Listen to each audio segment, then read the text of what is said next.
All right. So, again, welcome to Spice is Nice. I'm Isabel, health educator with Bronson, and we are going to get started. So, just a couple of housekeeping things. We do offer closed captioning. So, if you do need closed captioning, feel free to wiggle your mouse. You'll see an option at the bottom of your screen for closed captioning. Also, just a reminder that this session is being recorded. So, if you do not want your video showing, feel free to shut that off. Otherwise, we would love to see you. We ask that you mute your computer unless we are chatting or having kind of a discussion, just to kind of reduce background noise. And then, of course, I was just sharing with some of our other participants that if you came in late to this class or you're having to leave early from this class, you can view this recording on bronsonhealth.com/Bronson. That and the summary sheet and some recipes will be posted on there within the next 2 or 3 weeks after this class. So, with that being said, um, just really quickly, how we can find care and help at Bronson. On the screen, you'll see a bunch of different phone numbers and email addresses. So if you need help finding a doctor or searching for a specialist, you can find one on bronsonhealth.com, or you can call one of our care advisors. If you need any help accessing or reviewing your MyChart, feel free to call Bronson Health Answers or email them as well. Patient billing help is also a service that we offer. And then also, if you need a price estimate for any Bronson services, that number on there is listed as well. So, I want to know from you now, what is your favorite spice to use? Feel free to type it in the chat or unmute yourself. I would love to know what you guys love to use. My favorite is cinnamon. I use it every day. It's in my coffee right now. So feel free to share.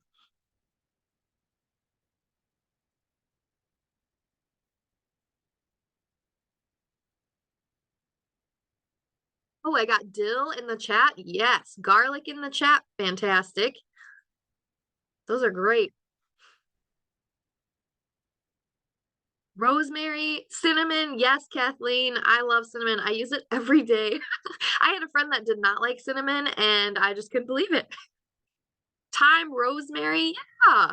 Those are all very, very delicious spices and flavors, and I'm really excited to kind of jump in and explore these. So if you're still thinking about it, feel free to type it in the chat as we move on, or like I said, you can unmute yourself to answer any of the questions as well, because I love to hear from you all. So today we are going to be doing a couple of things. So I'm going to be taking you through what spices are. We're going to be learning a little bit about some health benefits that come from spices. We're going to talk about how we can keep spices fresh and flavorful, find out what's trending in the flavorful world of herbs and spices, what's kind of on the horizon, discuss ways that we can kick up flavors by adding some more spices to common dishes that you might already eat or someone that you know might already be making and eating. You're going to receive some 3 spice blend recipes at the end of this presentation. But again, if you visit that bronsonhealth.com/Bronson Eats, there is going to be even more spice blend recipes on there as well. So we are gonna jump into what exactly are spices. So spices are actually part of a plant. So they can come from different parts of the plant, like the bark or the berries or the leaves or the roots or the seeds or the flower buds. They can be fresh and dried. Spices usually have a strong, pleasant smell, and they're primarily used to season or flavor food, though we do know that they also are used to add color to food. With Thanksgiving coming up, I know that while I was growing up, my grandma would always put a bunch of paprika on the turkey, not necessarily for the flavor, although we do like the flavor of paprika, but just to kind of give it a nice color. So spices are also used to kind of color food and beverages, season and flavor food and beverages. And a lot of times people think of them as the non-woody parts of plants, but as we know, cinnamon is actually the bark of a plant. And so that's kind of a little bit more woody to me. And then an example of a fresh spice is ginger. And we're going to talk a little bit about a couple of different spices. But a really quick fun fact here is that a favorite spice around the world is black pepper. So that is pictured right here. You can see what it looks like in its whole form and then what it looks like after it's grounded down. I don't know about you, but I can say that I use black pepper almost every single day when I am cooking. Use it in my eggs, use it in my chicken, use it on so many different things. Okay, so here is a chart. I'm not going to go through all of these because there's quite a few on here, but I just wanted to call out a couple of ones that I use and like to use. So these are common spices that are derived from seeds. So we've got allspice, which if you've never used allspice before, it's kind of got a sweet and warm and smoky flavor to it. Allspice is used in a lot of really great dishes. I primarily use it in drinks like, a cider or a tea. I do add some of it to my coffee, and I know a lot of people use allspice in baked goods like muffins or pies or whatever it is. I feel like allspice is definitely a flavor or a scent that is happening a lot this time of year. So that is allspice. We've also got black pepper, which we just talked about in the previous slide. It's kind of got a spicy, sharp, earthy taste to it, and of course can be used in a variety of different ways. We got caraway, which is citrusy and peppery and kind of a little bit woody. A lot of people like to add that to curries or soups or different vegetables, some sausage. So again, lots of different ways we can use that spice. Cumin is something that I use quite a bit. It is one of my favorite spices to add to my chili. It's got a rich, warm, and kind of a nutty taste to it. It's also a little bit strong, so if you don't love the taste of cumin, with all spices, it's important to kind of use a little bit because a little bit goes a long way, and then add more after you kind of taste and smell to see how things are going. You don't want it too much, right? Unless you love that, then that's great. Juniper berries, piney, deep, earthy. A lot of people use it for lamb or tea, like a juniper berry tea, and salmon. If you have ever had gin before, that is a very common ingredient in gin. And then the shark, we've got paprika, which I did just mention is also another one of my favorite spices. It's kind of got a smoky, spicy, sweet, but mild flavor. And we're going to talk a little bit about paprika and smoked paprika and the difference between the two. Um, but of course, paprika also great on so many different things. I just shared with you on turkey, great in soups and chilies and salads, eggs, so many different ways you can use it. And then, of course, all sorts of other spices listed on this chart.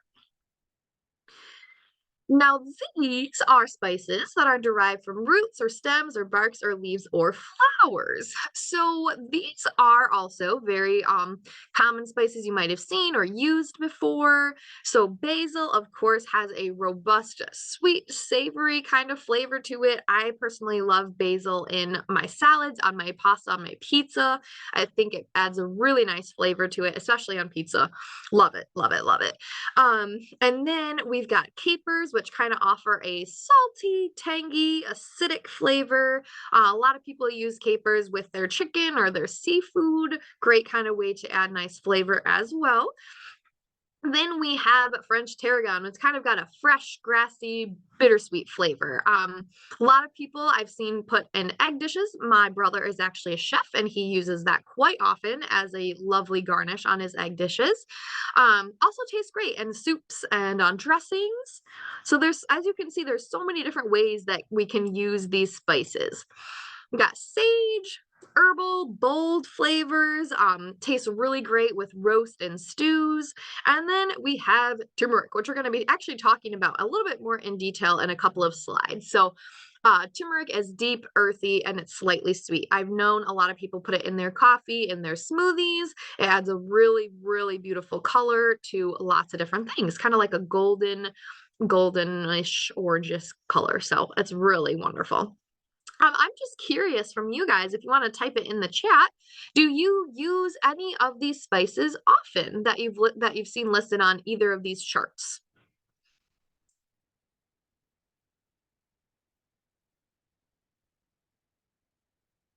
Feel free to unmute or chat, whatever's easiest for you.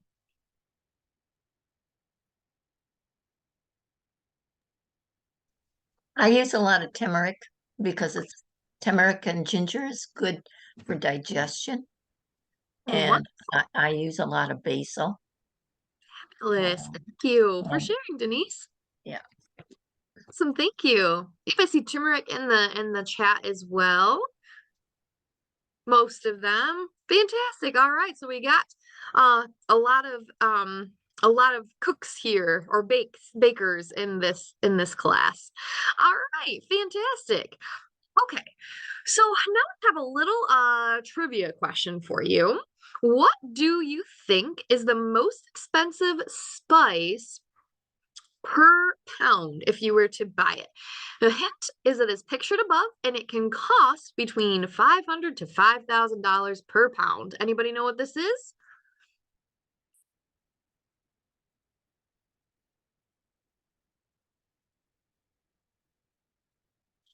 All right, yes.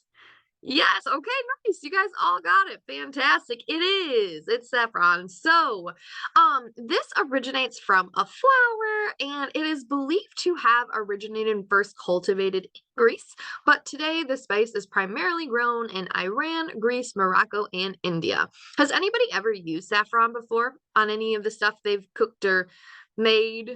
I'm just curious. I personally have never actually used it before, so I'm just curious if any of you have. Kathleen, yes, awesome. Fantastic. Does it have a good flavor? Is it like sweet? Is it salty?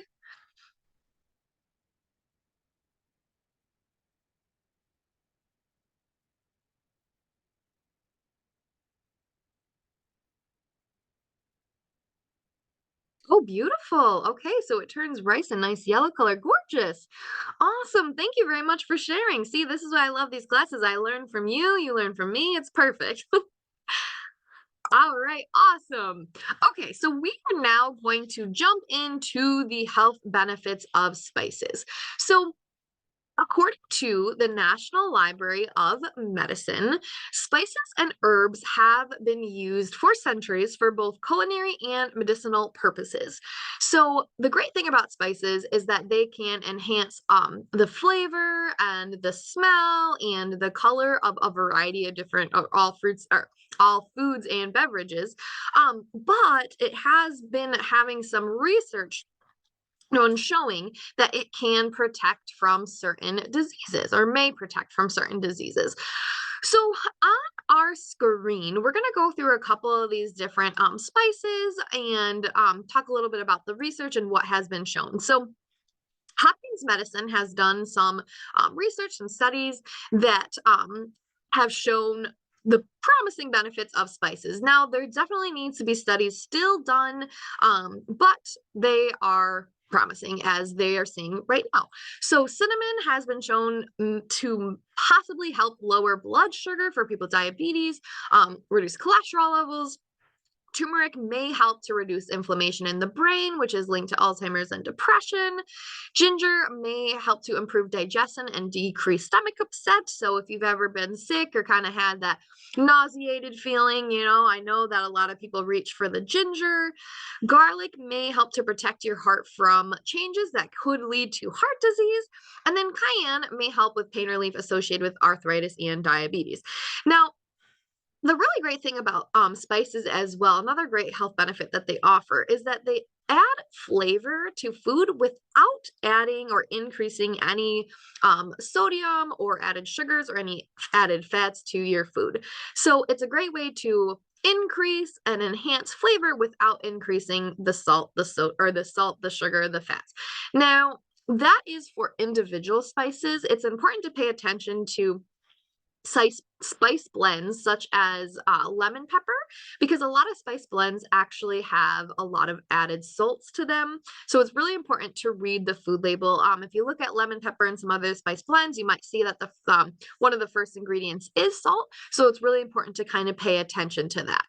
But if you're going with an individual spice like a cinnamon powder or a garlic powder, that's not going to have the added sodium. But if you if you go for a garlic salt instead of a garlic powder, of course, that's going to have salt in it as well. So really making sure you're reading the food label to see if your spice contains any added sodium.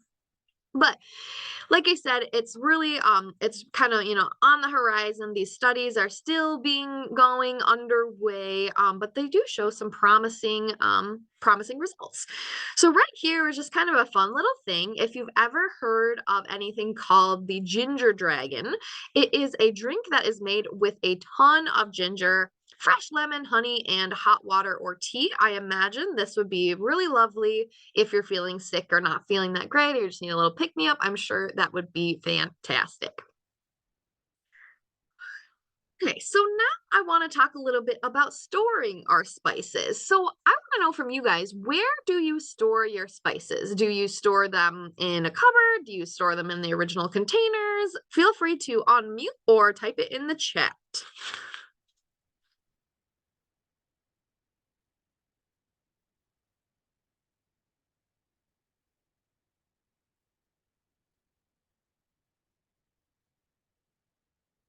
Okay.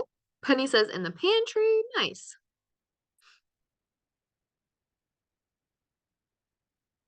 Anybody else like have a spice rack, original container in the spice cupboard? Fantastic. I know some people keep their spices in drawers.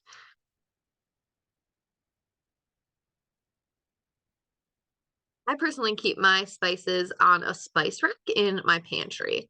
We got cupboard in the original container. Okay. All right. Thank you, everybody, for sharing. So, there are some things that we can do to help keep our spices flavorful and fresh. So, according to the USDA, ground spices lose their aroma and flavor more quickly. So it's really wise to kind of buy them in smaller containers, or smaller quantities. So if you have a spice that you don't use very often, if you can get the smaller container, it'll be less likely that you're wasting it. For me, that would be like, I don't know. I really don't use like pumpkin spice very often at all. It's only like once or twice in the year for when I'm baking and stuff for the holidays. So trying to just find a small container of that so it's not wasting them. And then also, if we can take them out of their original containers and put them into an airtight container, like a glass container, that is best. The reason glass is best is plastic is a little bit more permeable than glass. And so if you can put your spices in a glass container, it'll keep them for a little bit longer. It's also important to make sure that we're storing them in a dry, dark, and cool place. And if you have some spices that have lost their flavor or their kick, you can kind of kick that potency back up of old spices by grinding them with like a mortar and pestle that you see in this picture here, or heating them for a minute or two in some oil. Now, one thing I do want to mention, you guys probably already know this, but I do like to mention it anyway. If you are cooking like on a over a hot pot, like a stew or a chili or a soup or something like that, and you have to add spices to it, I highly recommend either measuring out the spices up first and then dumping them into that, or putting them into your hand and then dumping into that. Because if you take your, container of garlic powder or whatever spice you're using, and you put it over the steaming pot of, soup or stew or whatever, the steam is going to get into the container, the moisture is going to get into the container, and then it will ruin the spice. So that happened to me when I first started cooking. I would just kind of like shake the spice over the pot, and then the steam got into it, the moisture got into my container, and then the spice ended up becoming rock solid. So a really great way to keep your spices fresh and flavorful is making sure that you're, kind of measuring beforehand. And then also, if you put it in a glass container, keep it in a dry, dark, and cool place. Okay. Oh, and also, dry individual spices, just wanted to note that dry individual spices are still usable after the expiration date on the package. However, they will be less flavorful. And this is specifically for dry individual spices. If you have like a spice blend, it's important to kind of pay attention to that, because if your spice blend contains something like, I don't know, sesame seed, then it might, go rancid after a little while. So this note kind of goes specifically for dry individual spices. Okay. Trending spices and other flavor enhancers. So I am not going to spoon feed all of this to you, but I did want to call out a couple of different spices and flavors that you might have seen out on the market. So we have tahine, which is a Mexican spice blend that's made with lime and peppers and salt. A reduced sodium version is going to be your best bet because the original version does have quite a bit of sodium in it. But you can use tahini in lots of different ways. Trying it in southwestern Maine dishes, and salads, to sprinkle it on vegetables like corn. It tastes really great on melon as well. So that is a great way that you can use tahine. We also have our smoked chili powder or smoked paprika. So adding just a little bit of smoke to your dishes really goes quite a long way. If you can add this to your chili or your pulled pork or chicken, or you put it on a crust for a salmon dish, where basically put it wherever you want a little bit of smoke, and it'll kind of give it that nice little smoky kind of taste that you're looking for. And then balsamic vinegars, all types of balsamic vinegars, is a really great way to kind of brighten flavors in dishes. So using a splash of acid in any dish brings out the flavor without having to add salt. It's a great way to kind of make your soups and stews taste better if they are not tasting quite right, or if it kind of feels like they're missing something. Try a little drizzle of the balsamic vinegar. It's a great way to enhance the dish. Okay, so now we're going to do a little bit of interactive activity because I would love to hear from you. And I think this is a great way to kind of get us to kind of exploring different flavors and tasting new things. So, what I'm going to do is I'm going to share a common dish that you might eat already at home, or someone that you cook for eats at home. And a way that you can kind of kick the dish up with some different spices and seasonings. And then I would love to hear from you guys how you kick it up. So for grilled cheese or avocado toast or sandwich, a great way to kind of kick up the flavor of that is using a sprinkle of everything bagel seasoning, or a little bit of Italian seasoning, or a salt-free spicy blend. Like if you guys have ever seen Mrs. Dash before, those types of things, that's a great way. That's one of those salt-free kind of brands. So from you guys, I would love to know, is there anything you do to kind of kick up grilled cheese or avocado toast? Feel free to unmute, chat, whatever's best for you.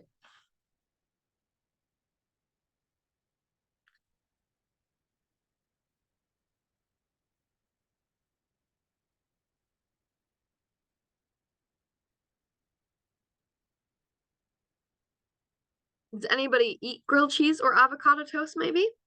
Maybe this is one that you don't eat very common.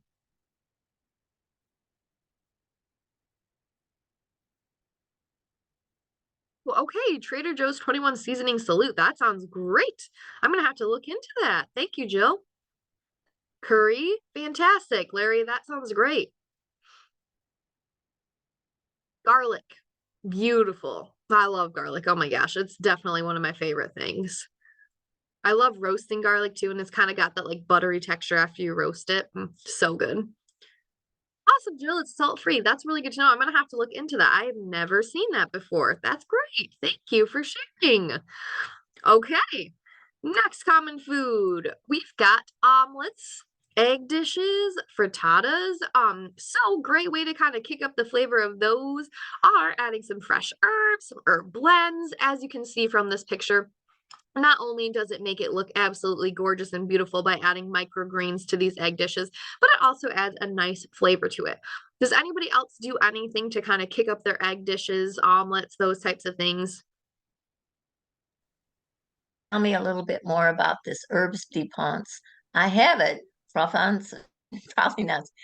And how is it used other than So I personally have never used herbs de Ponce myself. However, I do know it's great for a garnish. I can, after this class, I can send you a little bit more details on how people may use this herbs de Provence, and then send it to you, Denise. Because I think it would be really great to kind of explore those different flavors. That's what's super fun about cooking, is you learn a little bit more about how to cook dishes up. Thank you. I think the last time I used it, it had something to do with Chinese food. Okay, all right. I will look into it and I will get you some ideas, Denise. Thank you. You're cool. Of course, of course. All right. So we have in the chat, we got cilantro, tarragon. We got it's great in a dip. My mom made it each holiday. Ooh, yum. Oh man, I'm gonna have to try that this holiday. That sounds fantastic. Thank you, Penny. All right. Oh, dash of Worcestershire sauce. Nice. See, I love hearing all of these things. It's great to learn. Gives me some ideas to play and explore with our food. Okay, moving on to chili. So chili is one of my favorite things to cook, and there are so many different ways that you can spice up chili. So our idea here is to add a few scoops of canned pumpkin, cinnamon, and a little bit of smoked paprika. If you've never tried this in chili before, highly recommend it because not only does it add a really nice flavor, but it also adds some really great health benefits to it. So I would love to hear from you guys. What do you guys put in your chili?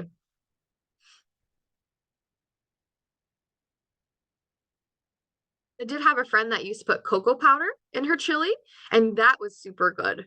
Oh, okay, Jill. Yep, same thing. Add a teaspoon of chocolate powder. Nice. All right, we got Larry here saying barbecue spice. Ooh, yum. I've never tried that in my chili. That sounds great.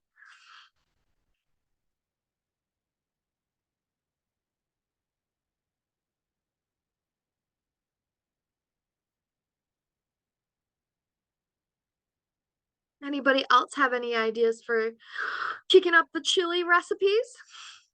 I'm actually curious from you guys. Do you guys like your chili spicy, or do you like it more savory, or do you like it with a hint of sweetness? I would love to hear from you all.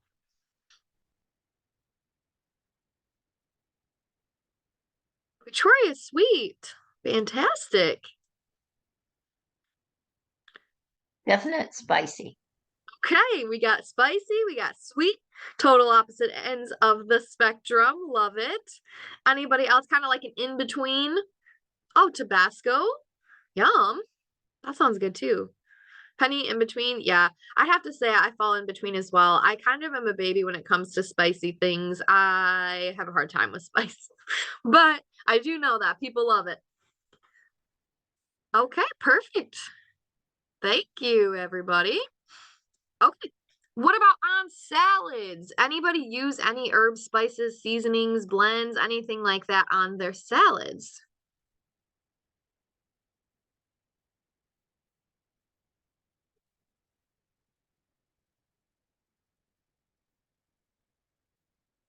Well, if not, a great way to kind of add some flavors is with a Greek spice blend. So, Greek spice blend with a sprinkle of sumac is a great way to kind of kick up your salad dishes as well.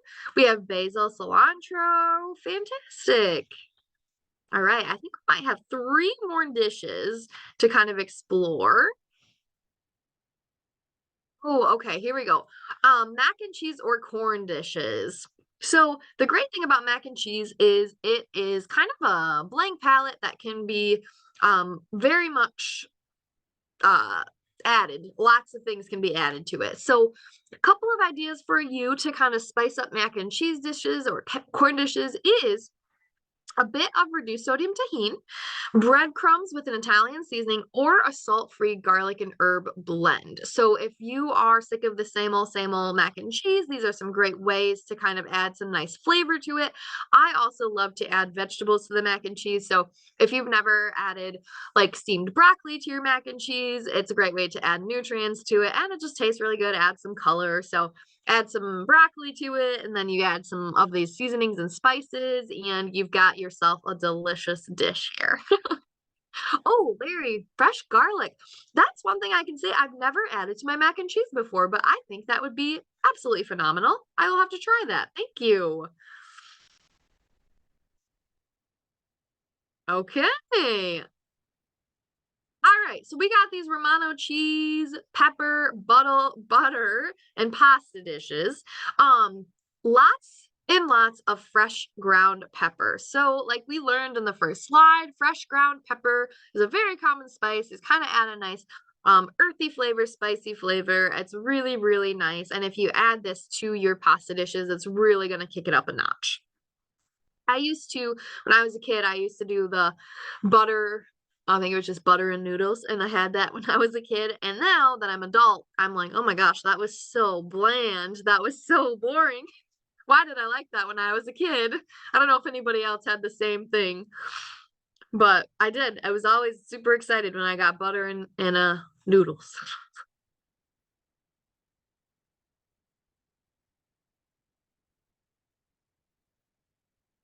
All right. Moving on to sloppy joes. Adding some smoked paprika or chipotle chili powder. Great way to add a little spice. Of course, throwing in some extra vegetables is always another great way to kind of kick up those dishes. And the great thing about cooking and learning your around your kitchen is that you can play around with what works for you. Now, I highly recommend if you want to experiment and try new flavors to kind of take a little bit out, taste it with a little bit, and then see how you like it before ruining the whole entire dish, or maybe making the dish really, really great. But you never know when you're starting to experiment. That's what's fun about experiments. And so take a little bit out, see if you like it, see if you need a little bit more of it, see if you need a little bit less of it to kind of play around with your flavor profiles in your dishes. And then finally, we have noodle dishes like ramen. So adding some garlic escapes, some dried chilies, some chili crunch oil, and some fresh lime is a great way to kind of oomph the flavor up for ramen dishes. Oh, we have one more. All right, sorry. So then, if you have vegetarian soups, different flavor profiles and blends like French, Italian, Greek, African, etc., and a little bit of miso, it can go a long way to kind of make those soups really, really wonderful. So hopefully, when you're going through your kitchen and trying these different foods and stuff like that, this is a great way to add to it. Let's see if there's one more after this. Oh, I did put way more on here than I thought. So we'll just quickly go through these. So picking up dishes in a smoothie, adding some vanilla, turmeric, chai spices, cinnamon, cardamom, ginger. All of these are great ways. Does anybody add any of these things to their smoothies already, or have a different maybe sweet spice they add to their smoothies? I would love to know because I love making smoothies. I have a blueberry cobbler smoothie that I make with cinnamon and allspice, which sounds interesting to add to smoothie, but it's actually very, very lovely.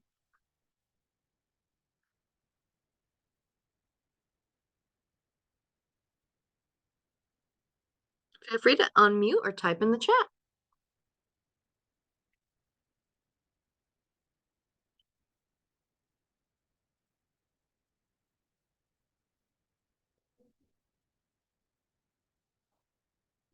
Okay, Penny never made a smoothie. Well, Penny, if you need any or if you want to try a smoothie someday, I've got some really lovely smoothie recipes for you that are also on that bronsonhealth.com/Bronson Eats page. If you are interested in trying out smoothies to see if you like them.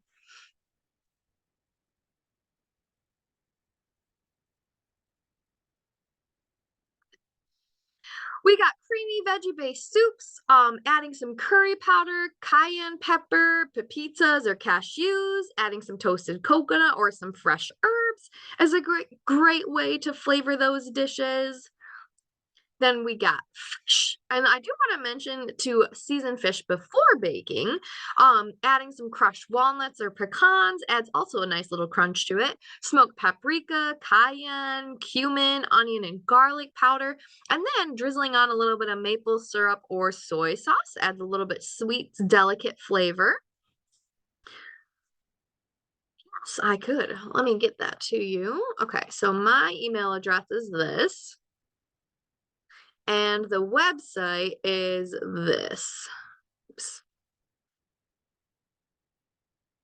Perfect. All right, Penny, there you are.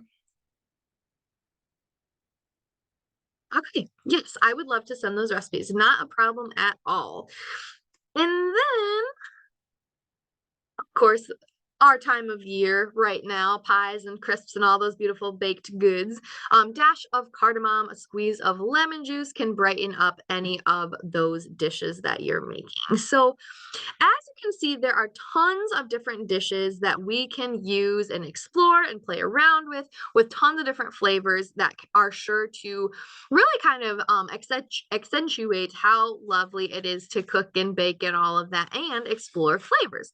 Which brings me to how can we really enjoy incorporating and add more spices to our dishes. So I would recommend to try out and incorporate worldly flavors. So what I mean by this is spices, as we learned before, come in a variety of flavors. So there are tons of different spices. In the common world, according to the USDA, US Forest Service, I believe they said there's about 110 spices that are used worldwide commonly, but then there are even more spices that are used locally in different parts of the world. So really kind of you know, exploring these different spices because they really are unique to different parts of the world. I really recommend taking some cooking classes or going to food blogs of people that live in different parts of the world or from different cultures to kind of explore different cuisines and flavors of the world. So, flavors of the world, I mean, spices are really flavors of the world. So, if you can really kind of follow cultural blogs or, take cooking classes from people of different cultures than your own, it's a great way to explore and find out new and delicious flavors that you might really enjoy. Um, and then finally, like we were just talking about in the last couple of slides, adding spices and seasonings to dishes that are common to you to put different twists on those dishes. So maybe you are used to adding the same spices to your chili, kind of playing around with different spices to, again, add twists to different flavors. Then, not being afraid to experiment with flavors and flavor blends. So, a lot of times, most of us are very used to doing the same over and over again. It's kind of scary, kind of going outside the comfort zone, but it actually can be really fun. I always tell the kids that I work with that you never know if you like something until you try it. And so, it's really important to try new things. And then have fun playing around with your dishes and comparing different spice flavors and different tastes, which tastes good to you and your unique palates. So it's very, very fun to experiment. That's why cooking is a great, great thing to do because you can learn new things about what you like. So now I want to know from you, how often do you add spices to your dishes? Is that like an everyday occurrence for you? Do you only add spices to certain dishes? What does that look like for you? Every day. Fantastic. Majority of the dishes, yeah. Every day, a lot. Every day I experiment. Oh, that's great. That's so fantastic. Wonderful. Thank you, everybody, for sharing. I love that. All right. Appreciate that, guys. Thank you. Okay, so that brings us to our last kind of little part of this presentation is different spice blends. So when we combine different spices, we can create these lovely spice blends. So experimenting with different spices and food products to come up with the best flavor combination for you is really important. So University of Delaware says that here are some really great combination blends that you can use. For beef, a great combination of some spices for beef are bay leaf, cayenne, chili, curry, dill, ginger, mustard, oregano, rosemary, thyme.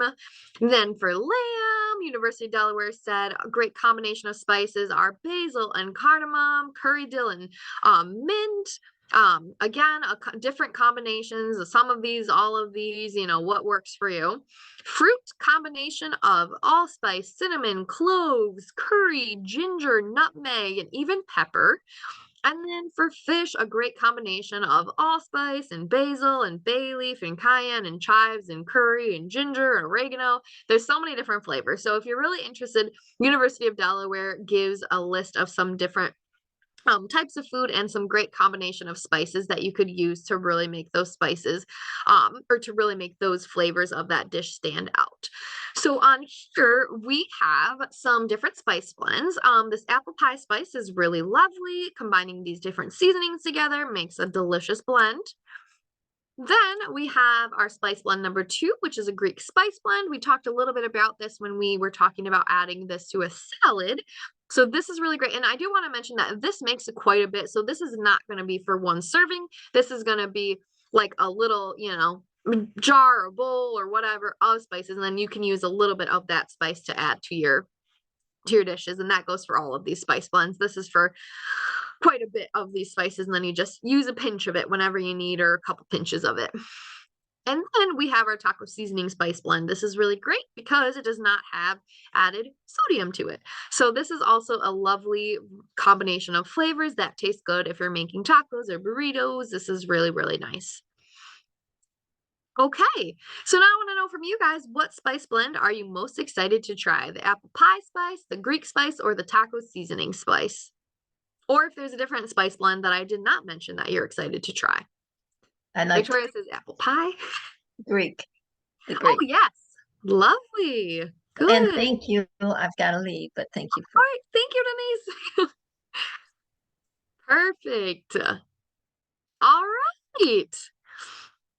Well, that is all that I have for you guys. If you have any questions, I'll stay on for a minute or two. Otherwise, I really appreciate you guys taking the time to join us on this Spice is Nice class. I hope you guys learned something, and I hope to see you at our next class.